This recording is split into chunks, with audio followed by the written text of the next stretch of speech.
Ahoy, my friends, Ryder here, and welcome back to another Final Fantasy VII Ever Crisis video. Today, I'm jumping into the new battle ranking, and I'm going to be showing you guys my setup for getting into the top 100. Yesterday, I was rank 4. I think today I'm like in the around rank 20.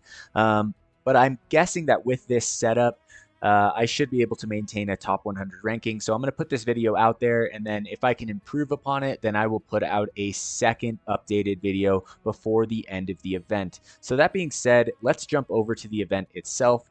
Otherworldly Subjugators. All right, so I can see I'm at rank 26 right here, and my total score is 1,742,138.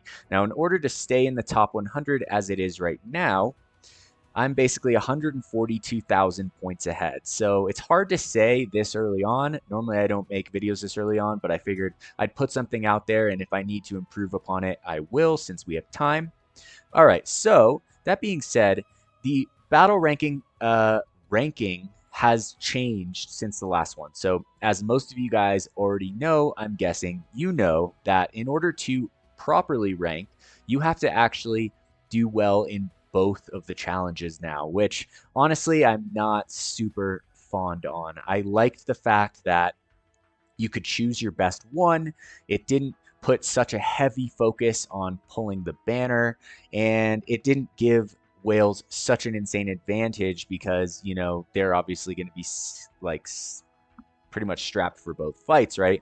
So but it is what it is. What can we do? I'm here to help you guys. So I'm going to try and do my best.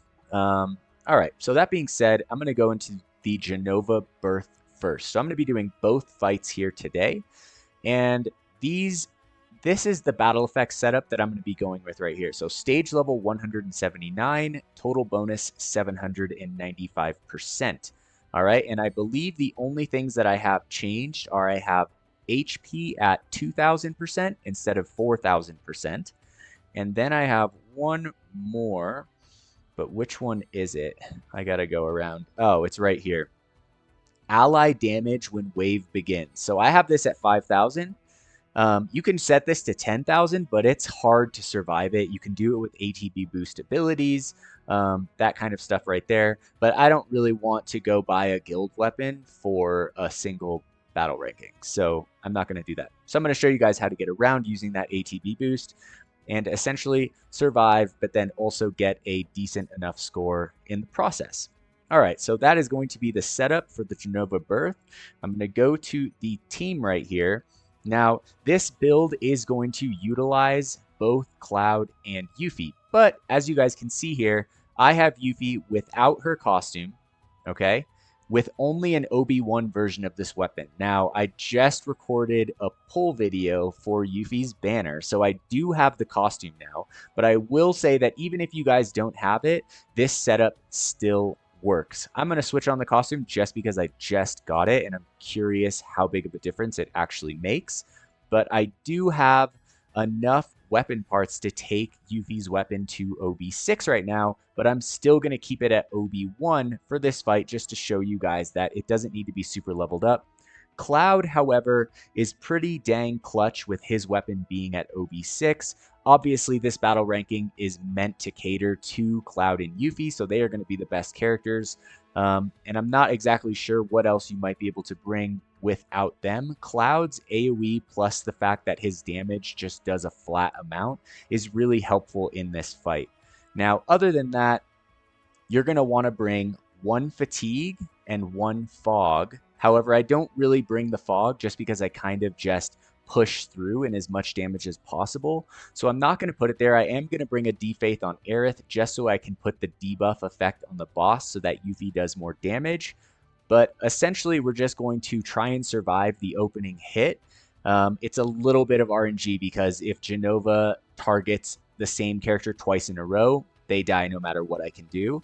But if Jenova targets, let's say, Cloud and then Yuffie, then I can survive, and then the battle is more or less pretty easily done.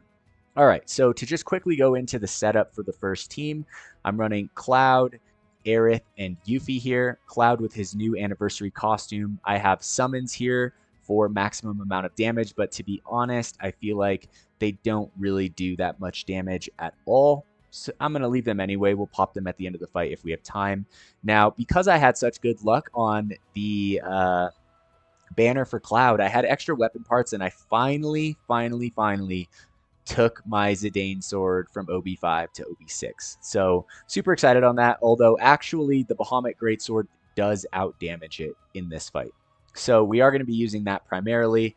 I just wanted to bring it. It's a 6 sword. I've been trying to get this thing OB6 since literally the moment it dropped on the FF9 banner so long ago. I got it OB3, and that's just testament to the amount of time that it can take for a character that doesn't get that many weapon parts to take one of these weapons up, which more or less reinforces, like, if a weapon needs OB6 on a banner, make sure you get as close as you can to that.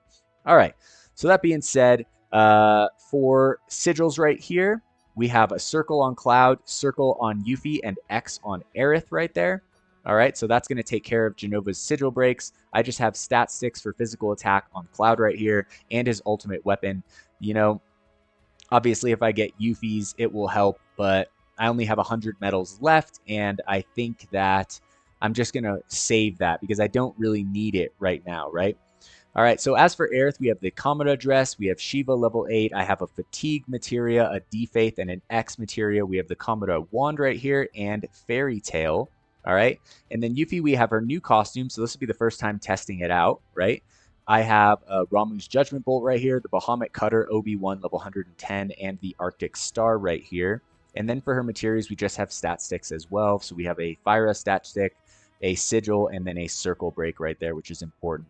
Now to quickly go over the back end for this build, all right, Cloud is going to be sitting at 11.4k HP, 7.9k physical attack, 166 physical defense, 136 magic defense. These are his R abilities for you to check out.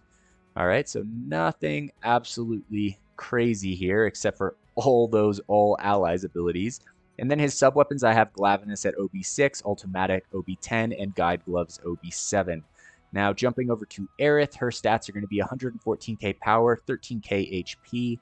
She's got 119 physical defense, 134 magic defense, and 3.395 healing. Her sub-weapons including Centipede OB10, Silver Collar OB2, and the Umbrella for the magic defense up for the team. Now, last but not least, we have Yuffie here testing out her costume for the first time.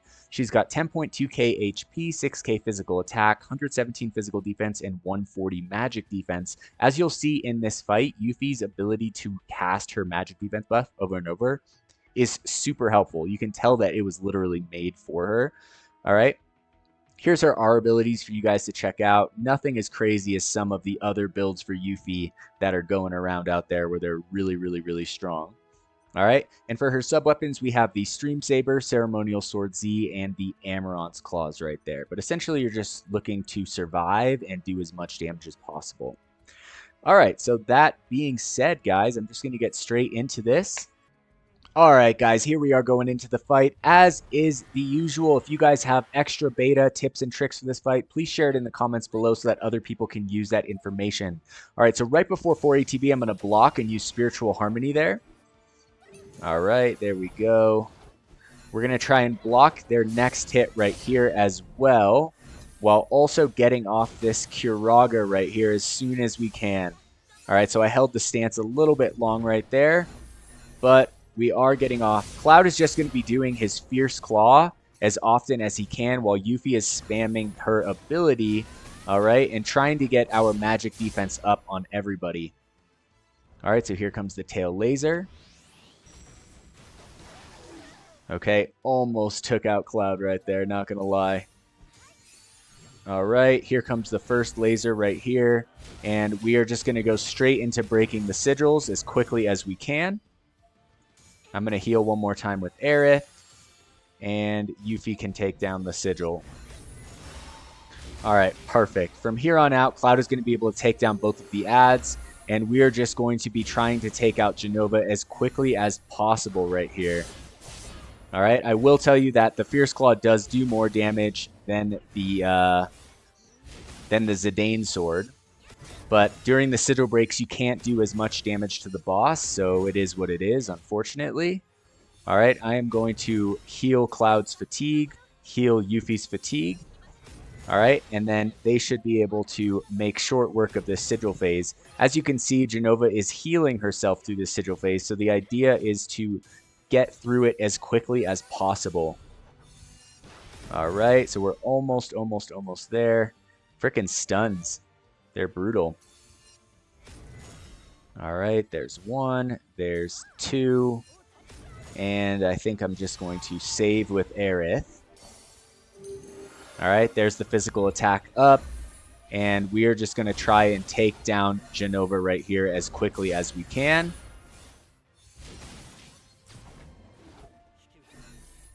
I'm going to interrupt her right here. Okay, we didn't quite get Aerith's summon off, but it is what it is. This will buy us a little bit of time. I'm also going to pop Cloud's ultimate right here. All right, because that's going to physical and magic attack break Jenova. Okay, so there goes that. There goes the Spiritual Harmony, and here comes the attack right here. Hopefully we can get off Cloud's attack. Oh, let's go.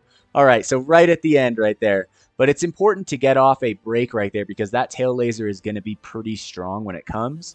Now, I know that this is a rough fight, you know, but I think that if we work together and we build off of this right here, we should be able to more or less solidify at least even for sure top 100, but I think even higher than that. So yeah, this is kind of like my building point. And so I'm going to be working off around this. I should have checked my actual stats right there. But we can go and see. I think mine was 1742 and see if I broke it or not. 1742, yeah. So it was the same as what it was before. But more or less, I'm just going to be going back in here, tweaking certain things, trying to hit those damage thresholds, etc. All right. Now for the second part of this video, I'm going to be going in and taking on the Baloir King now. All right, and this one's tricky. It was harder for me to think about a guide for this one because Vincent's one of those characters that he's the only character that I ever chased to OB10, and I don't really have a very strong Lucia, so definitely makes it a lot easier having Vincent at OB10, but I'm pretty sure that even if you had his weapon like OB6, that this strategy is still going to more or less work. All right, so I'm going to go first through the battle effects. All right, and I'm at stage level 190, 850% bonus. And essentially the only things that I took off were physical and magic attack down from 400 to 250%. And then also water potency down from 400 to 250%. All right, so that's going to get you stage level 190 plus a good score. I might be able to tweak this one for higher bonus points just by messing around with it a little bit here and there. But more or less getting a score of like above 850,000 is kind of a good starting point, I think, for a top 100 like run.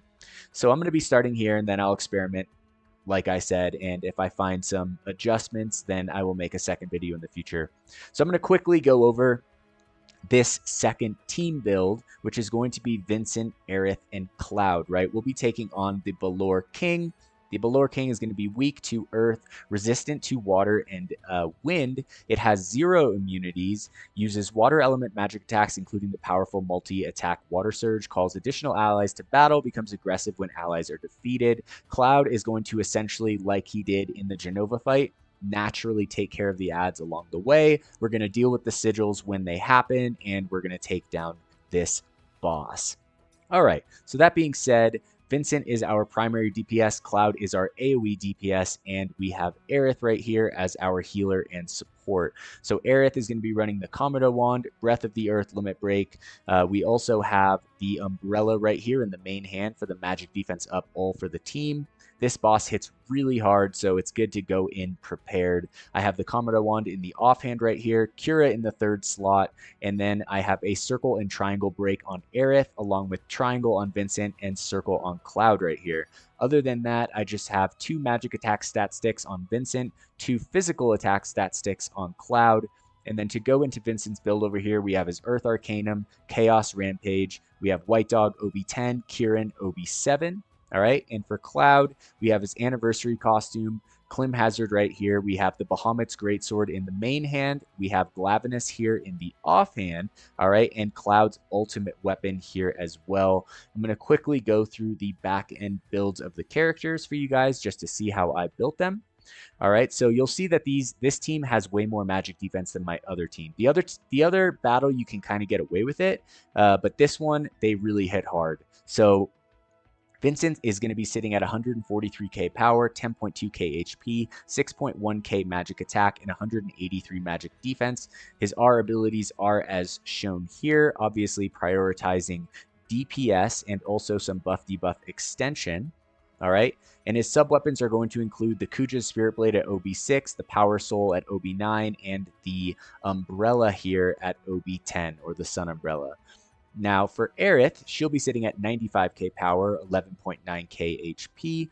She's got 185 magic defense and 2.8k healing. Her R abilities are going to focus healing right here, which is 1 point off, and also some buff debuff extension plus the buff debuff extension plus. Her sub weapons will include Centipede at OB10. We have the Ramuh's staff here for water resistance and HP at OB10, along with the Chocobo staff for healing and magic defense. All right, last but not least, that leaves us with Cloud Strife, 209k power, 11.9k HP, 7.1k physical attack, 182 magic defense, so super strong defensively. And then his R abilities are as shown here, and these are also going to be prioritizing DPS on his end because we want him to kill everything as fast as possible. His sub weapons will include the Ultimatic OB10, Ceremonial Sword Z OB9, and the Bald Eagle OB9. All right, so that being said, that is going to basically conclude this fight. I'm just going to try and take a note of all the weapons that have changed just so that I'm not hitting the different slots. But I think from here, we can just get straight into it. Honestly, these fights have been interesting. I feel like there's a lot of different ways that you can kind of tweak the battle effects to really try and get as much damage as possible, which is fun. I'm not going to lie, it is fun, but it is a lot of work. It's very time consuming. So I think it's important that we all work together to try and get the highest scores possible. All right, so at the beginning of this fight right here, we're going to use Spiritual Harmony. Okay, Cloud is going to use, I think, 1 Fierce Charge Slash, and Vincent is going to use his Imperil right there. All right, we're going to block the first Water Surge. All right, but as you can see, I'm not focusing the ads at all, guys. They're just going to naturally die along the way. All right, so I didn't take the Cura right there. Losing some... I forgot that the extra thing slows your ATB right here. All right, so from this point on, I'm going to drop Fierce Claw. And we are just going to start doing as much damage as we can right here. All right, I'm going to drop the ultimate right here on Cloud. And Vincent is just going to start spamming Sludge Shot. All right, here we go. Going to wait with Aerith to get to full so we can hit that cure. And here comes the Sigil phase. All right, there we go. I did do an extra hit right there with Vincent. It is what it is. We're still going to be able to make it through this Sigil phase. All right, as you guys can see. Now, with Aerith, I'm going to wait. I'm going to Spiritual Harmony right here. We will let Cloud break the Sigil phase. All right, and then we're just going to go straight back into damage as much as we possibly can. We're going to Sage Shot right here, and we're going to try and take this boss all the way down. All right, there we go. All right, so he's resummoning his little minions right here. Okay, so I'm going to re-put up Spiritual Harmony. And we're going to interrupt him on the next thing that he does right here. All right, so we'll save ATB and wait and wait and wait. Boom, there's Hydro Shot. Going to drop all the limit breaks right here. All right, you could try with summons or different things, but they tend to not do as much damage, so I'm not really too worried about it. I don't think that my limit breaks or my summons are going to really be my main damage factor in the fight. All right, so we're going to use it as a limit break or as an interrupt right here, but that's also going to give Vincent a massive boost in damage right here, and we're going to try and utilize that as much as possible. All right, so there we go. There's 2 hits right there. All right. Ooh, getting so close. And I'm just going to go straight for the kill shot right here. All right, and that should be it, guys. Now, obviously, there's ways in which we can improve the performance, but more or less, that is the simple strategy going into this. I think that building from there is going to be the easiest way. It's hard to say. Dang it, I freaking skipped it again. They really need to put at the end your stats because I always skip through it just naturally right there. All right, so that is going to conclude the second fight. I'm not sure if I beat my best run. I don't think I did, but more or less it's going to get you a pretty solid score, right? So I'm at 1740. That's like 870 per run.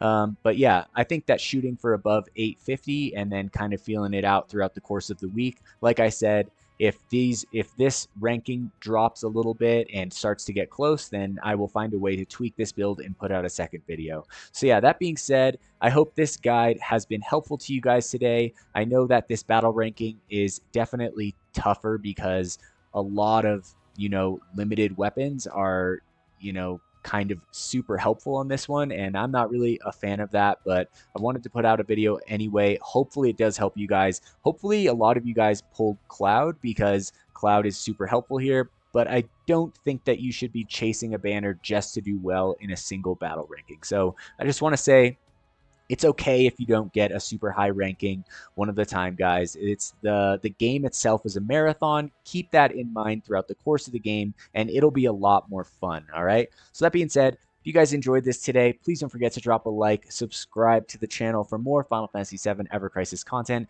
I will catch you guys on the next one. Peace.